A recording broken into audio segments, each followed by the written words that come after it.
Ooh. Yo, what's up, everybody? It's your boy Schizomanic here. Sorry if this is late, among other things. I'm going to say this is probably the next few videos. I've felt like shit for the last, I think, Saturday evening started, and then almost all today I just haven't felt great. Primarily headache and stomach. That's been the main two things. Like sick-wise, because I went to the gym and I can still do everything like that. So it's not like I'm, what's the word I'm looking for, exhausted.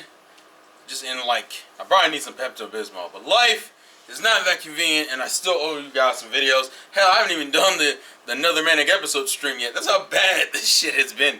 Oh my god. But the good news is I'm off tomorrow, so it's not a huge deal. So, I will say this has definitely been one of the better fucking episodes of Pokemon. I was genuinely...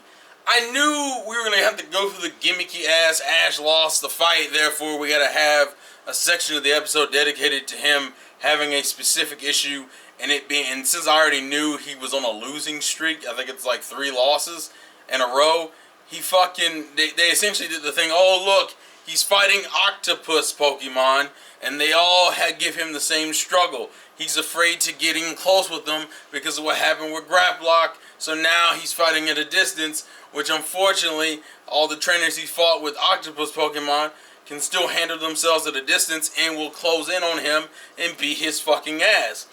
That part is kind of like with me. I get it. I know why it's there. I know why it's done the way it's done, because they couldn't really come up with a real reason for him to like all of a sudden fuck his confidence up. But at least here it's a smoother progression than him losing the B once and being depressed about it. I at least appreciate that he had to go through.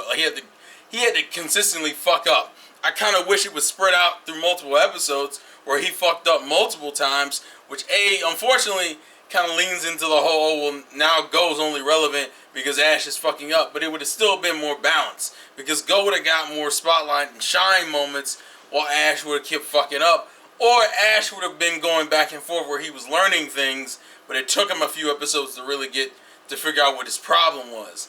Instead of this, like, let's throw it all in one episode, because that's how Journeys wants to handle it. But even with that style, we get the Flygon episode. Now, the Flygon episode, unfortunately to me, the only thing I don't understand is the premise of the episode. So the premise of them even going to go check this Flygon out is that there's a sandstorm forming in the city, right? And the residents are somewhat getting hypnotized by the song that they're hearing from the sandstorm, which is why a couple people end up getting in trouble in the sandstorm. They never explain that part of the thing, and that's what confuses me. This Flygon, when we finally see it, is like, oh, the music they're hearing is its wings. But, like, it doesn't make sense how the music is hypnotizing people to make them come there, especially when the explanation they're giving is, oh, he's trying to, like, protect his nest and shit.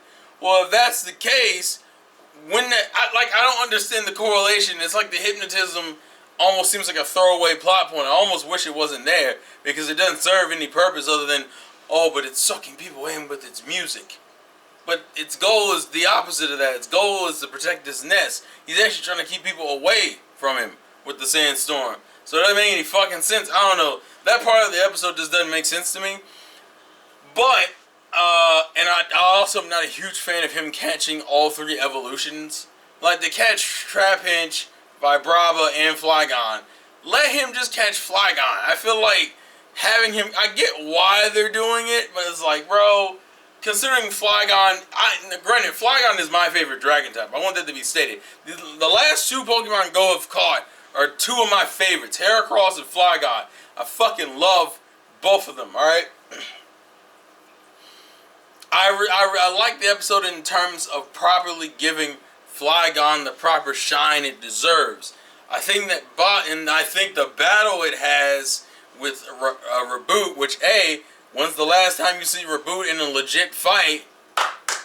Fucking, since they wanted to off-screen the goddamn match with the Karate Master, shit. I'm glad to see he had a proper fight, and it was a good fucking fight.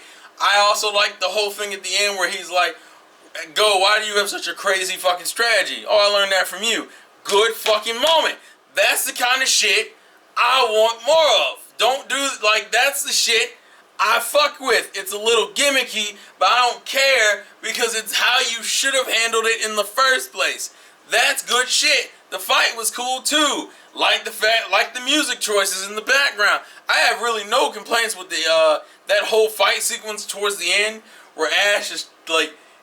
I mean, obviously, my main complaint is the fact that Ash is acting as if he needs to relearn the basics of his own battling style, which is kind of fucking dumb. But I knew that was what I was going to have to deal with. And there was no way for him to, like, go on this weird depression arc, and it makes sense in the first place. It's also kind of weird because they keep saying, oh, Riolu, you want to get your revenge, but Riolu doesn't seem that, like, annoyed at its losses. Especially considering it's the one who lost 3 times in a row. The 3 types of the same kind of Pokemon, which is the octopus or octopi Pokemon. So, like, it's a weird situation where I have my criticisms of it, but the good parts are so good I don't really care. I like the fight itself. I thought the fight I like the fact that the only thing I feel like I'm nitpicking when I talk about my issues, because the only other thing I could have mentioned is that I never understood Go's growth as a battler, because he never seemed like someone who was interested in that, so it confuses me why he has the level of skill he does, but at the same time, you could just use the cop-out of, well, he's been watching Ash for so long, he's probably picked up a couple of things. Like, it's such a good moment in development and shine for Go. I can excuse the little nitpicks I have. That's really what it boils down to. I think it's a good episode because of what it helps, because of the progression it shows for Ash and Go's relationship, and then Go's growth as a trainer in general. So I'm like, you know what, I don't care. The fact that he even properly used Sobble. He heart in the sand with water gun. That's a cool tactic. Fuck with it. So I can't, it's one of those things where I should be mad, but I'm not mad, so I'm glad. But I do need to record the fucking Snafu episode review, so that's something that needs to be recorded soon. So I'm going to go ahead and do that. But thank you guys for watching. Thank you guys for the support.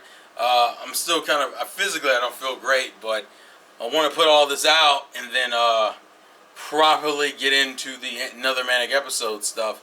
So that's what I'm going to do. So life's a game, play to win, and I will catch you guys later. I realize mentioning all these things in the video makes the video very dated, but then again, every fucking video I do is goddamn dated. Fuck out of here. Flygon for the motherfucking win. Best dragon, Salmans can eat a motherfucking dick. Garchomp can eat a motherfucking dick. Flygon all day, baby.